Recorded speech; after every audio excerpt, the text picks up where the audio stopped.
Hello, you guys. This is Rachel Kirkland, the Modern Shaman. Thanks for being with me for another YouTube video of this week.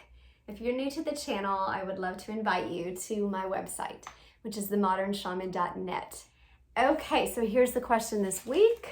It says, Rachel, thank you so much for your channel. It is my weekly go-to. I watch it like Sunday morning church. That makes me happy.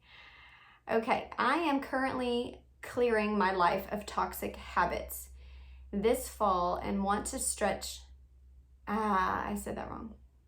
Stretch out. Oh, okay, let me read it again. I am currently clearing my life of toxic habits this fall and want to start fresh, but I always find it hard to fully have closure with my ex. It was a toxic relationship, to say the least, and we ended very badly and never resolved it. In the past, we would try to resolve and make things better, but it would just leave the door open and things never fully finished. How do I get myself into a healthy relationship dynamic and rid myself of toxic habits? Okay. Good question. Toxic relationships. You know, it's interesting. When I think about toxic relationships, y'all are going to laugh at me, but I go scientific. I know it's emotional, but I automatically think about friction energy, right? And frictional energy, the negative versus the positive interaction, creates an energetic charge. And I always feel like this is the way that toxic relationships or toxic habits form a sense of addictiveness or power or magnetism towards them, is because they become highly charged. And if you look at something, let's like static electricity, okay, right? When two things are rubbing against each other and there's a sense of like difficulty, right? We're fighting, we're upset, or there's this push and the pull, the tease energy, where it's like they'll send you some message and then they'll ghost you, you know, this push and pull. This is a frictional energy, right? Or I love you, I hate you. This is, again, toxic, toxic relationship, but it's this push and pull energy, right? I give a little, I take it back. I give a little, take it back. I say something wonderful and then I say something horrible.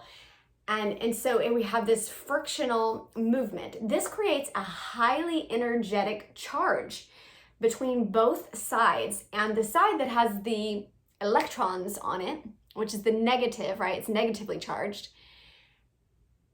The way that frictional energy works is essentially the electrons rub off.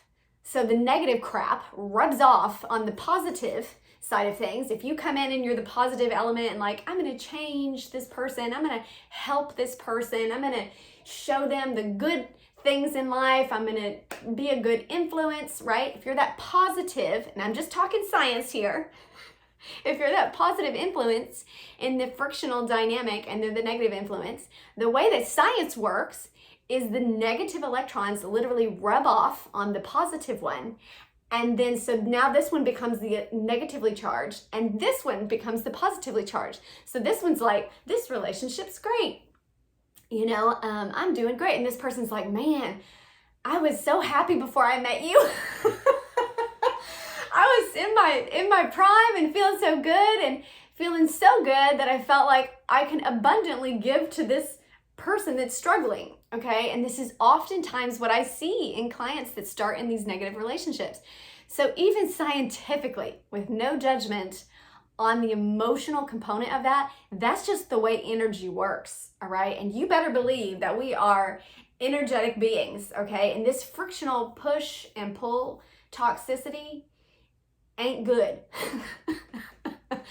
It's not good in terms of toxicity. It puts those the negative energy. People say this, and they say this all the time. They'll be like, oh man, you know, why do I always like pick up negative vibes from that person? This is what happens in frictional energy when there's someone with a positive charge and walking in their positive vibe, right? Which is what we call it in layman's terms. But energetically, you could probably take a voltage read on their auric field, which is literally an electromagnetic field that's resonating off of you. you could probably take that voltage read of that frequency and it'd be all skyrocket, high voltage. I'm in my high vibe, literally. And then the same is true of somebody that's like depressed and down on life, and there's no judgment. We've all been there, right? We've all been on the negative side too. But I'm talking about in those toxic relationship dynamics when that's there, and then we create this push and pull, and they say that opposites attract. This is that opposition energy. It really builds a lot of voltage, okay? You do that for a long time in terms of push and pull, or how they kind of tease and they tell you they love you and then they ghost you for 3 months, or they start dating somebody else and then they come back. This creates a lot of energetic charge in the relationship. And so that's what you're feeling energetically when you're like, why am I so drawn to that person? Why do I still have this interest of coming back? It creates literally a lot of electric charge. So your body is going to feel more voltage or vibration when you're around that person, thinking about that person, because remember, thoughts are the same. They hold the same frequency capabilities of creating that sense of I'm going to say highly electrified field, which if you've ever felt like anxiety just from a thought of like, oh my gosh, what if, this person is secretly dating somebody else, or these negative kind of toxic thoughts of like, oh, we start pumping, our heart rate goes up, we start getting anxiety and energetic discharge, just like static electricity from that highly charged toxic relationship. All right. So I'm probably preaching to the choir, because I know it sounds like you've ended this relationship come fall, which is the perfect time, right? I love that. I love the seasonal sense of movement through our lives and our reminders, and how that's just the perfect reason or metaphor, whatever you want to call it, for letting go like the fall leaves, right? There is a depth during this time seasonally that makes us want to go internal and kind of check ourselves and clean out for the new year to come. So bravo you on that level. The second part of your question, which says like, let me reread it. How can I get myself into a healthy relationship dynamic? That's a good question. Meaning you're following up well, like you're not stuck on the toxic stuff. You're asking the right question of like, how do I move on? How do I set up a new dynamic that feeds me the same? And that's an interesting point, because toxic relationships do feed us, meaning they do charge us electrically. They do give us a sense of energy.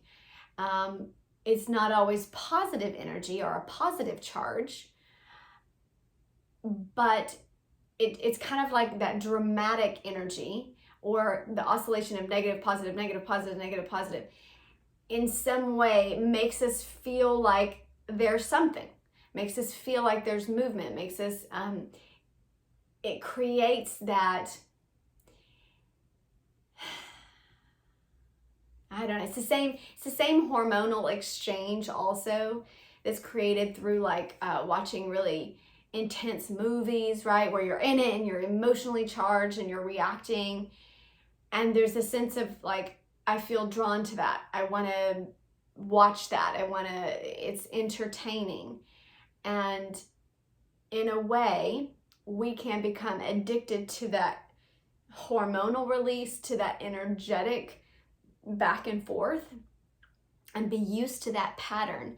And essentially that is an energetic pattern, and there are other ways to charge yourself. Okay, think of this like, there's lots of different types of ways, or batteries, right? We have electric cars that run differently than the battery operated cars, which starts kind of electrical, and the electrical charge, it starts chemical. It's a chemical charge in the battery, and then the battery becomes electrical. There's different ways, and those are done by negative and positive plates that oscillate, right? But we've now come to a place where we have electric cars, where we have energy that's different in terms of the way that it's being charged. The same is true for relationship habits. This sounds probably super boring, like a science class on relationships. But I don't know, that's where my brain goes because it's energy. And this is the truth. We trip ourselves up when we're like, oh, there's such a deeper meaning here. And yeah, there is. There always is, right? There's always probably past life and energy being worked out and patterns being cleared.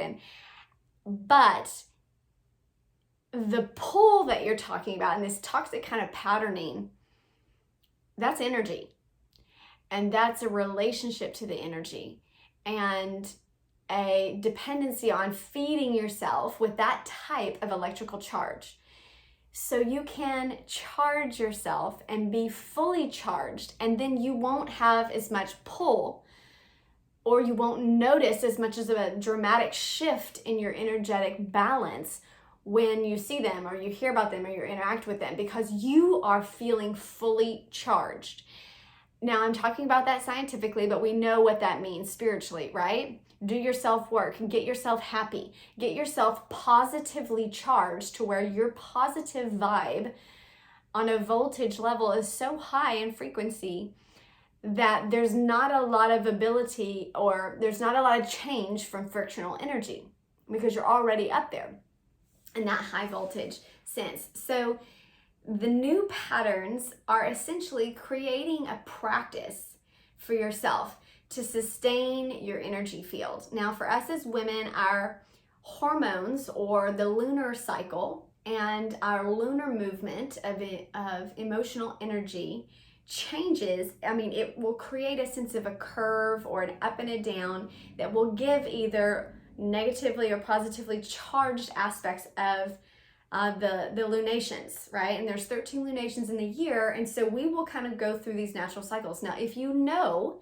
and are cognizant of your own lunations and that pattern, now men have them too because you live under the moon too. They just don't show up in the same physical way and manifest physically through the body, but they manifest emotionally just as impactful. Also, like 90% of your body is water. And so this tide and the component of movement and impact through water can also, as y'all know, is highly molecularly intelligent. It has an intelligence to it. It can be imbued.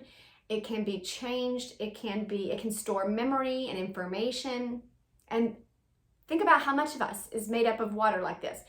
And the lunations, our lunar cycle, creates a sense of regulated pattern. So if you know that, you'll know your own energetic ups and energetic downs.